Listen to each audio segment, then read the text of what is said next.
Pastor Bart, a vida cristã é feita de experiências, né? E o senhor contou aí a sua experiência do batismo com o Espírito Santo.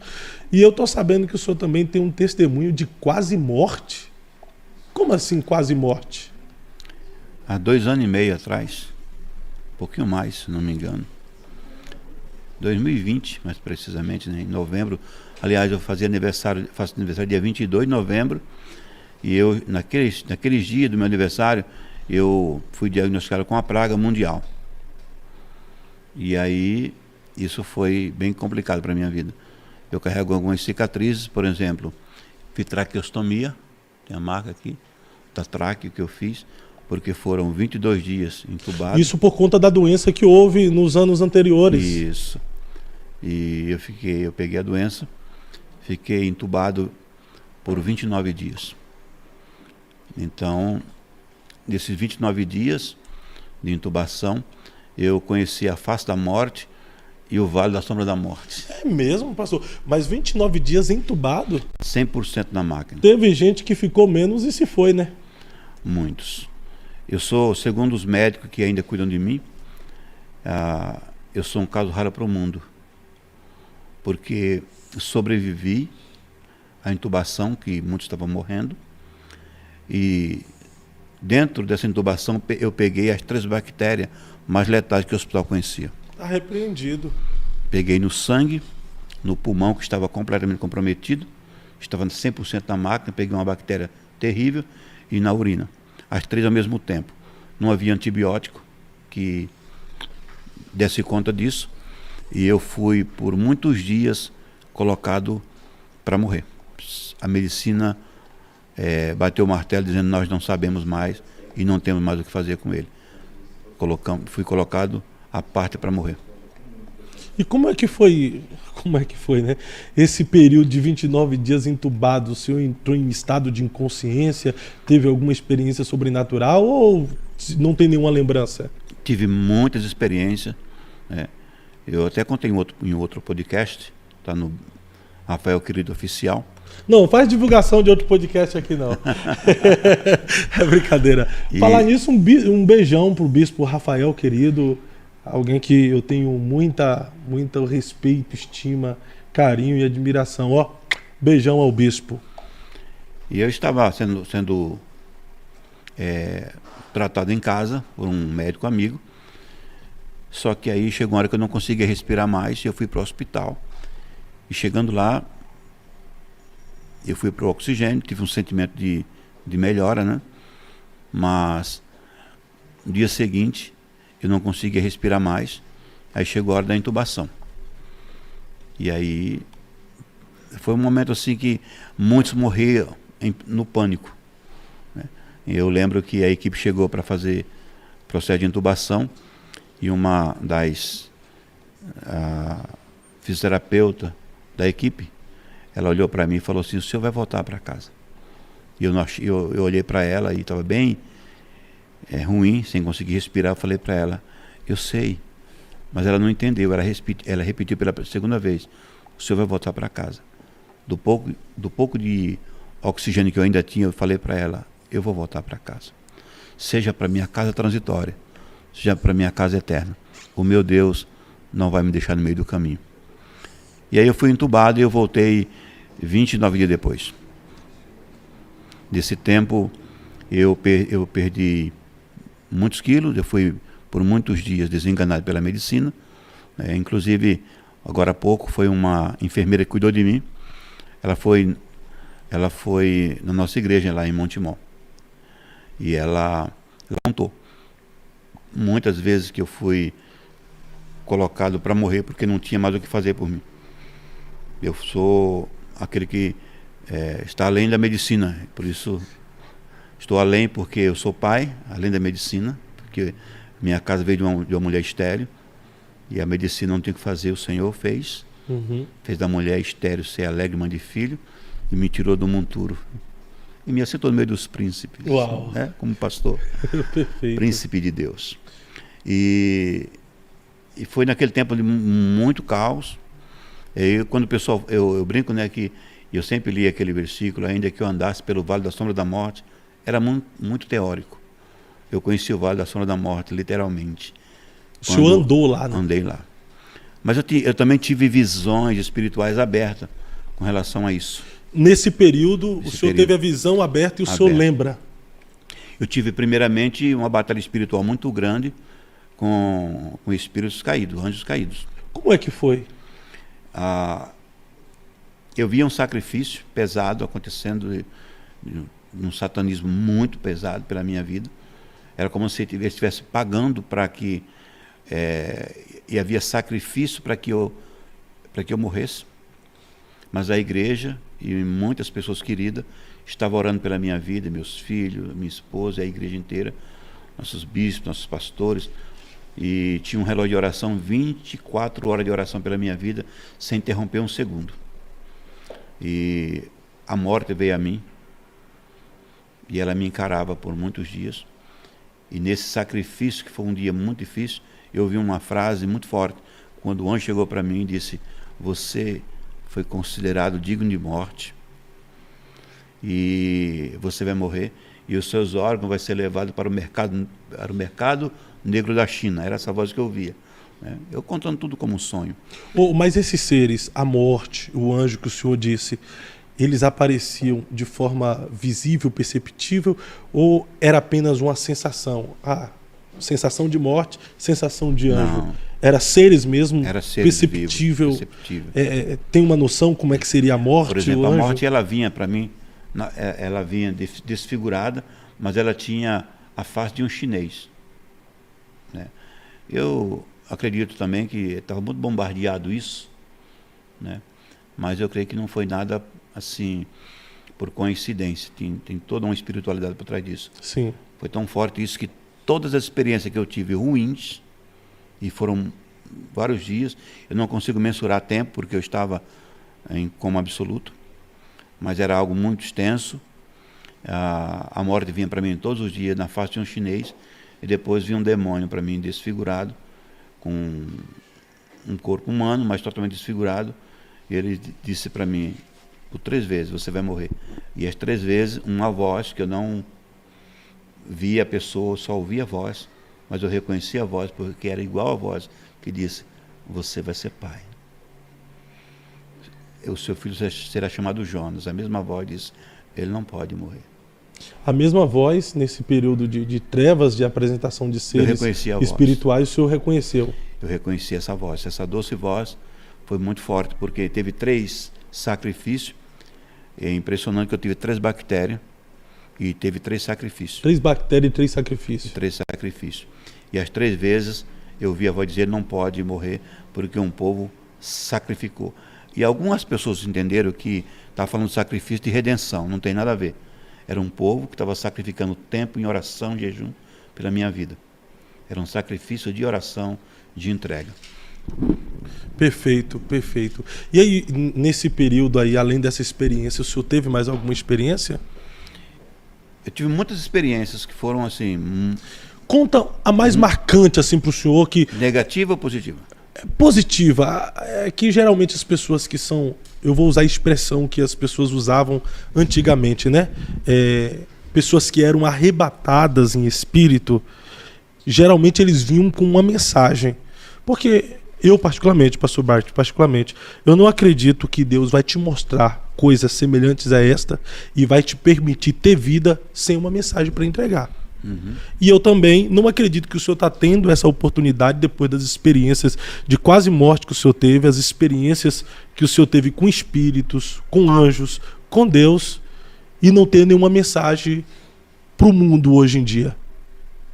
Quando passar essa etapa de batalhas espirituais, lembrando que não era nível de condenação espiritual, mas de abortar um propósito de vida. Eu voltei dessa experiência amando menos esse mundo, tendo menos medo da morte e amando mais a Deus. E dentro dessa experiência, o que me marcou muito é que o Senhor me guardou e eu fui protegido e blindado e guardado de uma forma sobrenatural por essa voz que me protegia. E havia todo um sacrifício nos rituais, houve tantas coisas mais que eu não contei e eu não sinto liberdade para contar sobre isso. Desde o outro podcast que eu gravei, eu não falei sobre isso, mas tem 3 sacrifícios muito fortes, depois tem mais 4, das 7 sacrifícios que eu via. E eu estava espiritualmente, fisicamente eu estava em Campinas, mas espiritualmente eu estava em São Paulo. Minha batalha era contra um principado de São Paulo. Muito forte a experiência que eu vivia. Tem pessoas, pastor Bastos, se eu contar isso, tem pessoas que não acreditam na existência do mundo espiritual. Mas o senhor viveu. Eu vivi, eu já cria nisso, né? Porque eu já tinha tido experiências de visão aberta, não sou uma pessoa assim, muito fácil de ver, mas já tive algumas experiências, mas aquela foi sobrenatural. Né? E biblicamente se encaixa naquilo que a Bíblia diz. Não teve nada assim que fosse... Né? Que fugisse dos parâmetros bíblicos, né? Que fugisse dos parâmetros, pelo contrário. Só deu mais legitimidade aos textos que eu conheço. Mas eu vivi muitas experiências. Eu andei em um trem que dava volta no planeta. Eu conheci todos os continentes. Eu entendia e eu falava nas línguas de cada continente. Eu vi a promiscuidade das nações. Eu sentia a dor do coração de Deus. Eu via um mundo totalmente preso na promiscuidade. E o que é mais incrível e mais triste ao mesmo tempo é que havia um gráfico muito grande, né, cada nação, como se fosse uma pizza. Uhum. E a parte maior, que era vermelha, era do Brasil. O Brasil liderava na promiscuidade para o mundo. Era como se importasse a sexualidade para as nações. E era doloroso ver aquilo.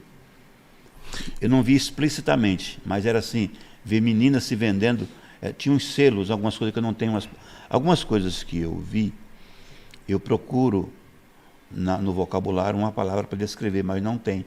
Uhum. Essa é uma dimensão sobrenatural que eu vivi, que eu me encalo, as minhas faculdades ficam estarrecidas, elas não sabem o que dizer. Eu vi, mas não sei descrever. Né? Mas aí depois eu falo sobre isso. Mas a promiscuidade era muito forte. Era terrível o que estava acontecendo. Aí o Brasil liderava sobre isso. Né?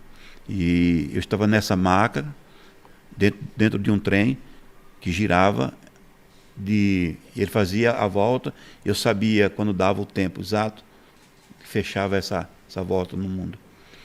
Contando como sonho. Mas eu sei que teve muito além disso. E Deus te deu alguma mensagem para o senhor entregar para a nação, pastor?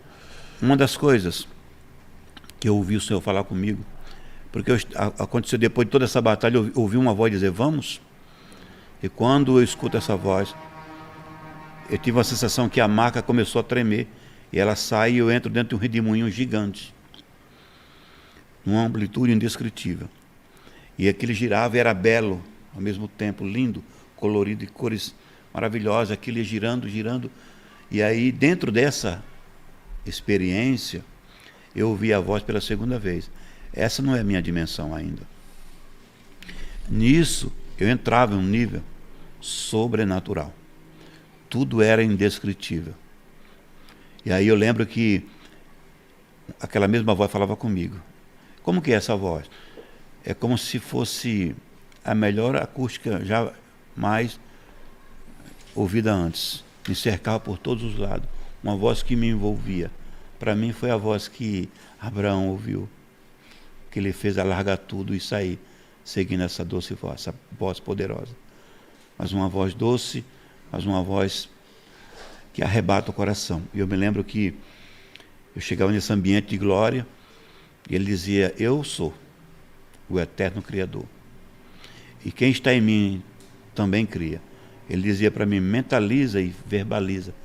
Eu mentalizava algumas coisas e eu verbalizava e aquilo se tomava forma na minha frente. Foram muitas experiências indescritíveis.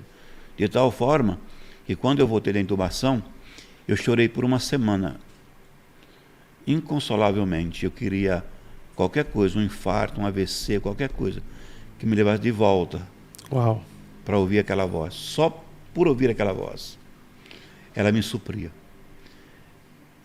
As coisas mais belas que eu vi, eu lembro quando eu estava, depois de 58 dias no hospital, 56 dias de UTI, Eu estava voltando para casa, com 17 quilos a menos, muito fragilizado, e meu filho estava me trazendo de volta para casa.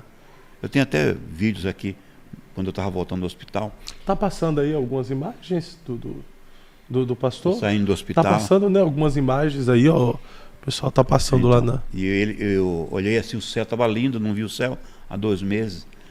E eu olhei para ele e falei assim, filho, o céu está lindo? Ele falou, tá, né, pai? Eu falei, tá, mas parece um favelão.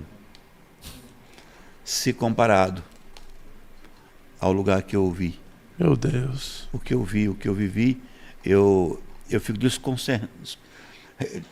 destruturado.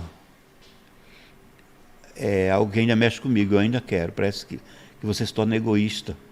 Eu tenho uma esposa que eu amo, eu tenho meus filhos que eu amo, eu tenho uma igreja linda, eu tenho meus netos que eu amo, eu tenho uma netinha linda, mas quando eu lembro do que eu vi e da voz que eu ouvi, parece que nada mais me mantém aqui. Eu quero sair correndo para lá. Humanamente o senhor estava assim. Esse foi o dia que eu recebi a alta da UTI. Eu estava saindo da UTI. Não, aí eu estava no quarto, se eu não me engano. Mas ele não está parecido com o senhor não, viu, pastor? Então, eu estava com 19 quilos a menos ali. Estava só o pó, hein? Tá. Olha aí. Tá vendo aí? Eu tava no... Mas uma equipe grande cuidando do seu lá, hein? Tinha. Eu fiz amizade com essas 3 equipes. Esse rapaz que está bem ali na minha cabeceira, pode ver que ele tá segurando uma Bíblia ali, tá vendo? Uhum. Ele é o Fábio, um amigo meu. Ele... Meu xará. Gente seu xará. Só pode ser gente boa. Gente boa. Ele tem um coração maior do que ele. Ama a vida dele. Pastor, mas o senhor vai falar mais. Esse lugar que o senhor teve, que o senhor disse que não queria voltar, e já que o senhor veio, o senhor queria voltar para lá agora, chega a ser comparado ao céu? Ou o senhor não tem uma noção de que lugar é esse? A única palavra bíblica que me faz entender um pouco sobre isso são 2 textos. O primeiro é: nem olhos viram, nem ouvido ouviram o que Deus tem preparado para aqueles que o amam. E se Deus me deu o privilégio de experimentar algo tão indescritível que as minhas palavras não podem dizer, o sentimento é de querer voltar para lá. E quando fala sobre isso, parece que eu quero ir embora agora. Uau. Eu não... é como se nada mais valesse a pena. A única coisa que me faz valer a pena, vale a pena ganhar mais um.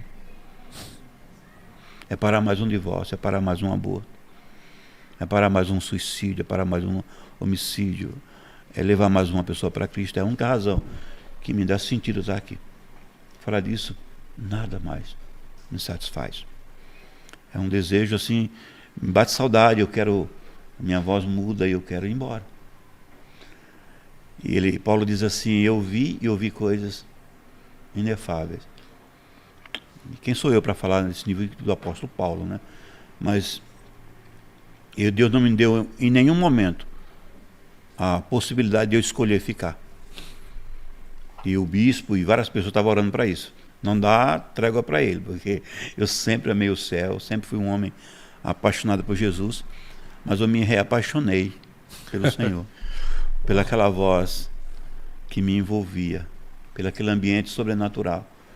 Eu lembro que ele dizia assim: mentaliza e verbaliza. Eu verbalizava, nascia uma árvore na minha frente, surgia assim linda, estava um fruto gigante, lindo, do tamanho de um melão, com a aparência de uma maçã, e eu comia desse fruto. E era um sabor que eu nunca experimentei nada antes. Mas não é pelo fruto que eu quero voltar para lá. É porque a voz dele me envolveu. Eu sei que era a voz dele. A Bíblia diz que as ovelhas conhecem a voz do seu pastor.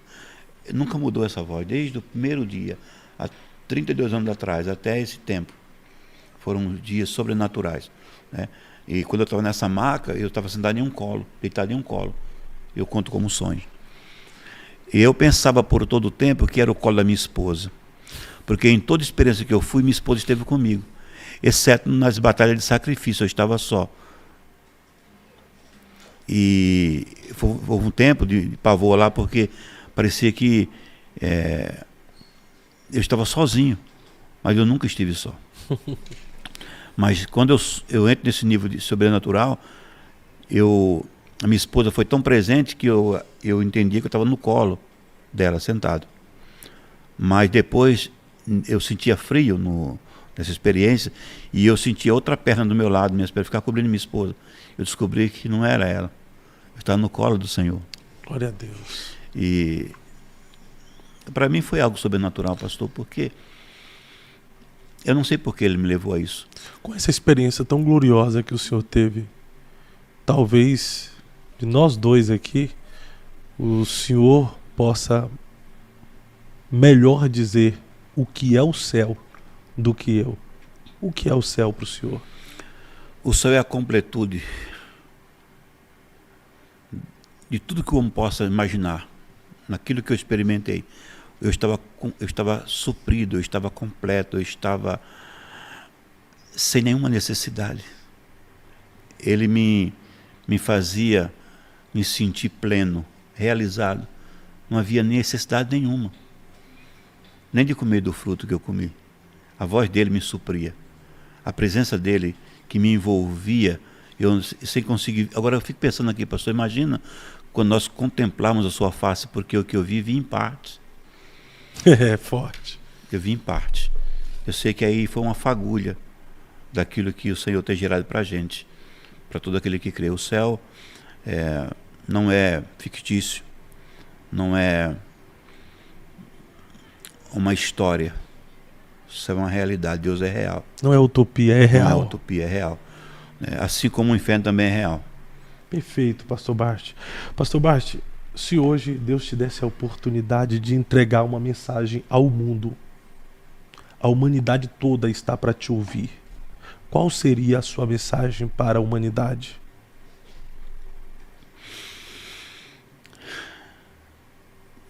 Reveja, repense e reviva. Reveja o que está vivendo hoje. Reveja a causa pela qual está consumindo o seu tempo e a sua vida. Volte para Jesus enquanto há tempo. E comece a viver desde já uma vida nova. Uma vida de experiências, uma vida de fato, uma vida de verdade. Não há nada mais belo, não há nada mais doce, não há nada mais incrível. O céu mais lindo que eu vi quando voltei era como se fosse um favelão perto daquilo que eu vivi. E eu ainda creio que eu só vi em parte. Ele não desnudou tudo isso. E mesmo assim, a sensação que eu tive naquele dia que eu vivi, naquele dia, eu imagino que foi parecida com a de Adão, depois que saiu do paraíso. Um sentimento, como é que eu faço para voltar para lá? Eu queria entrar numa porta, eu queria qualquer coisa, eu sei que Jesus é a porta. E um dia vai me levar para lá, mas eu queria para ontem. Eu queria para agora. Uau. Eu queria que ele rasgasse o céu hoje. O senhor gostaria que outras pessoas tivessem essa experiência positiva com a glória de Deus, com a presença de Deus, com o céu que o senhor teve? Eu gostaria. Experimentar o que eu experimentei faz o homem, ao mesmo tempo, se sentir grato a Deus, mas ao mesmo tempo faz o homem se sentir que tudo aqui é insignificante, que tudo aqui é transitório, é passageiro, para que nós não construamos coisas eternas no mundo transitório. Nossa pátria não é essa.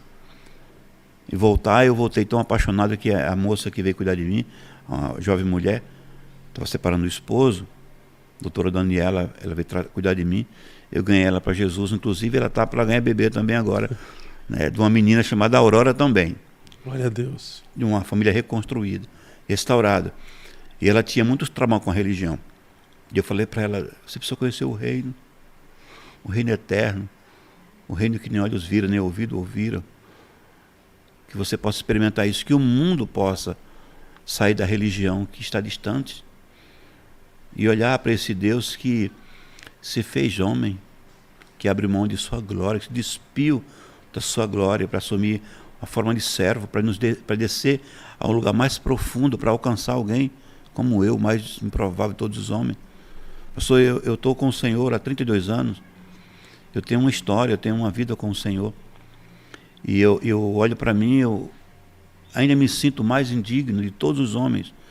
E alguém perguntou para mim, por que isso? Eu falei, porque eu não me comparo com pessoas. Eu estou me comparando com ele. Quando eu me comparo com ele, não há mais ninguém tão indigno quanto eu. E quando você se compara com pessoas, você se sente melhor do que alguém. Você vê falha delas. Pessoas têm seus defeitos. Mas quando eu me comparo com Jesus, quando eu comparo a justiça dele com a minha justiça, a santidade dele com a minha santidade, o amor dele com o meu, eu percebo o quanto eu preciso melhorar. Então, se eu fosse entrar, como diz o Velho Testamento, no Santo dos Santos, no sentido da lei, eu amarraria uma corda no pé. Porque é um lugar de morte.